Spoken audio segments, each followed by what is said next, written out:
Assalamualaikum warahmatullahi wabarakatuh. Saya Ahmad Firuz Yahya akan menjelaskan tentang materi penjelasan tugas sejarah Minangkabau. 1. Teori tentang daerah awal hunian Minangkabau. Provinsi dengan jumlah penduduk 4.864.909 jiwa ini memang dominan dihuni oleh masyarakat yang beretnis Minang. Karena itu wajar saja jika Sumatera Barat dikenal lewat suku Minangkabau. Namun, provinsi yang begitu elok ini tentu memiliki sejarah tersendiri. Bagaimana asal-usul Sumatera Barat? Awalnya mulanya Minangkabau. Sejarah bermula pada masa Kerajaan Adityawarman yang merupakan tokoh penting Minangkabau. Seorang raja yang tidak ingin disebut sebagai raja, pernah memerintah di Pagaruyung, daerah pusat Kerajaan Minangkabau. Selain itu, beliau juga orang pertama yang memperkenalkan sistem kerajaan di Sumatera Barat. Sejak pemerintahan Raja Adityawarman, tepatnya pertengahan abad ke-17, provinsi ini lebih terbuka dengan dunia luar, khususnya Aceh. Karena hubungan dengan Aceh yang semakin intensif melalui kegiatan ekonomi masyarakat, akhirnya berkembang nilai baru yang menjadi landasan sosial budaya masyarakat Sumatera Barat. Yang kedua, daerah Maik, informasi sejarah dan peninggalannya. Menurut sejarawan Universitas Negeri Padang, almarhum Profesor Dr. Mestika Z, menhir adalah batu tunggal yang berdiri tegak di atas tanah dan berasal dari periode Neolitikum. Periode Neolitikum itu berada antara 6000 atau 4000 sebelum Masehi sampai 2000 sebelum Masehi.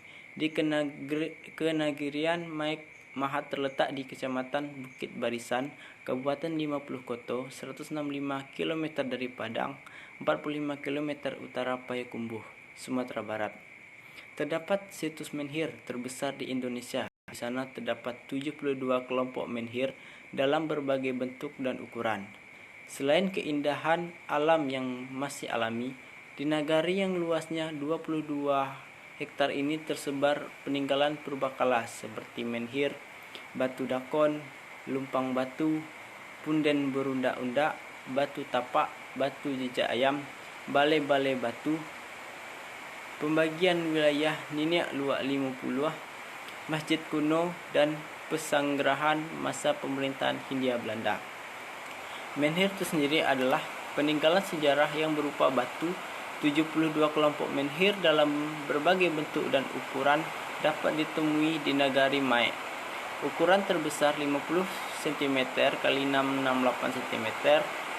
Menhir adalah peninggalan sejarah berupa batu dan biasanya digunakan sebagai sarana pemujaan arwah nenek moyang oleh masyarakat pada zaman batu yang menganut paham animisme. Yang ketiga, daerah Pariangan, tanah datar, informasi dan peninggalannya, yaitu di nagari ini termasuk yang terbaik dalam menjaga rumah adat tradisional yang disebut rumah gadang. Dalam bahasa Minang itu disebut rumah besar, sehingga sampai sekarang masih dijumpai banyak yang terawat dengan baik. Pada nagari ini juga masih dijumpai surau yang masih menjadi tempat tinggal untuk pria yang belum menikah. Dan pada bagian tengah dari nagari ini masih berdiri sebuah masjid tradisional yang cukup besar yang diperkirakan sudah ada di awal abad ke-19, di mana pada masjid tersebut terdapat tempat mandi umum berair panas yang masih digunakan sampai sekarang. Di negari ini juga terdapat situs cagar budaya baru Tungku Tigo Sajarangan. Bentuk peninggalan Hindu-Buddha adalah prasasti dan candi.